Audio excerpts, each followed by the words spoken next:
Bismillahirrahmanirrahim. Assalamualaikum warahmatullahi wabarakatuh. Nama diberi adalah Amirul Ikhwan bin Amran, pelajar semester 1 Unit KL MyTech daripada jurusan Bachelor of Petroleum Operation and Safety. Dan hari ini saya akan membuat video tentang isu kontemporari Muslim di Malaysia. Jadi Ustaz Fahrul telah memberikan salah satu tugasan di mana tugasan tersebut adalah perlu membuat e-book daripada hasil karya sendiri, dan untuk hari ini saya akan membuat video tentang daripada rumusan ataupun sinopsis kandungan e-book yang telah saya hasilkan. Sebelum itu, untuk kandungan e-book adalah ataupun tajuk e-book saya adalah melancong ke Vietnam. Okay. Ia adalah salah satu pengalaman saya di mana sebelum pandemik COVID-19 saya telah ke Vietnam beberapa kali, dan saya telah memilih tajuk ini sebagai salah satu hasil karya e-book saya. Tanpa membuang masa lagi, saya akan terus kepada poin utama di mana saya akan kupaskan rumusan ataupun salah satu sinopsis di dalam buku ini. Jadi e-book yang telah saya hasilkan adalah bertajuk Melancong ke Vietnam. Telah mengisahkan tentang pengalaman dan beberapa kos pembelajaran saya di sana, yang di mana e-book ini boleh dijadikan panduan kepada masyarakat umum ataupun pembaca-pembaca di luar sana. Malahan buku yang telah saya hasilkan ini juga mempunyai pelbagai tarikan dari segi tempat pelancongan, tempat bersejarah dan tempat-tempat untuk membeli belah, khususnya apabila ketika di Vietnam. Jadi ia adalah salah satu pengalaman saya melancong ke Ho Chi Minh City, khususnya Ho Chi Minh City di Vietnam sebelum COVID-19.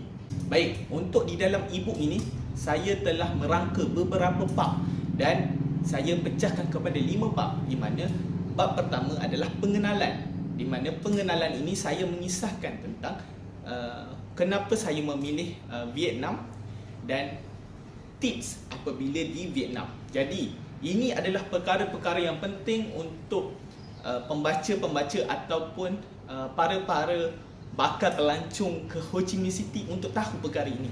Ia adalah perkara yang sangat penting. Dan bab yang kedua adalah dari segi pengangkutan. Apakah pengangkutan apabila untuk ke sana, untuk ke Ho Chi Minh City? Pastinya udara. Pastinya udara. Dan apabila sampai di Ho Chi Minh City, jadi apakah teksi yang perlu kita pilih untuk kita mengelakkan daripada ditipu?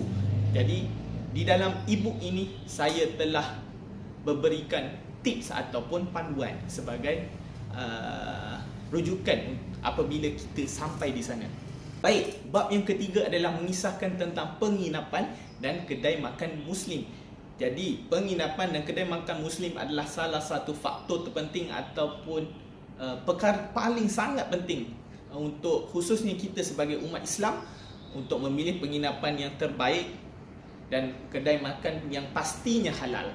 Jadi di dalam e-book ini juga saya telah menulis ataupun memberi panduan kepada masyarakat yang ataupun pembaca-pembaca di luar untuk melihat kedai-kedai mana yang menjadi pilihan saya ketika di Vietnam. Jadi seterusnya adalah bab yang keempat. Bab yang keempat adalah di mana saya mengisahkan tentang tempat tarikan, tempat tarikan pelancong, dan tempat-tempat ini juga sama ada tempat tarikan pelancong dari segi tempat-tempat yang menarik ataupun tempat-tempat yang mempunyai kisah sejarah tersendiri. Jadi kita dapat belajar ataupun kita dapat ilmu apabila melancong di negara orang. Jadi di sini kita dapat menambahkan ilmu pengetahuan dan kita juga dapat meningkatkan nilai ataupun sejarah di dalam diri kita tentang sejarah negara luar. Baik.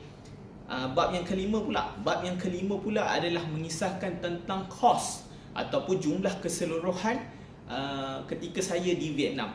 Jadi keseluruhan jumlah kos yang telah saya berikan adalah yang paling minimum ataupun yang paling terbaik, insya-Allah, di mana saya telah pergi ke Vietnam secara backpackers. So maksudnya kita pergi sebagai backpackers, dan ini adalah salah satu pengalaman saya yang paling terbaik di dalam hidup saya. Jadi untuk kesimpulannya, untuk di dalam e-book ini mempunyai beberapa panduan dari segi kos, tempat-tempat menarik, tempat-tempat bersejarah, kedai makan Muslim, pengangkutan, penginapan yang lengkap daripada daripada awal hinggalah ke akhir. Jadi saya harap e-book ini sangat bermanfaat untuk masyarakat dan pembaca di luar sana, insya-Allah. Jadi itu sahaja untuk video e-book saya secara rumusan. Jadi kita akan bertemu lagi di masa akan datang. Assalamualaikum warahmatullahi wabarakatuh.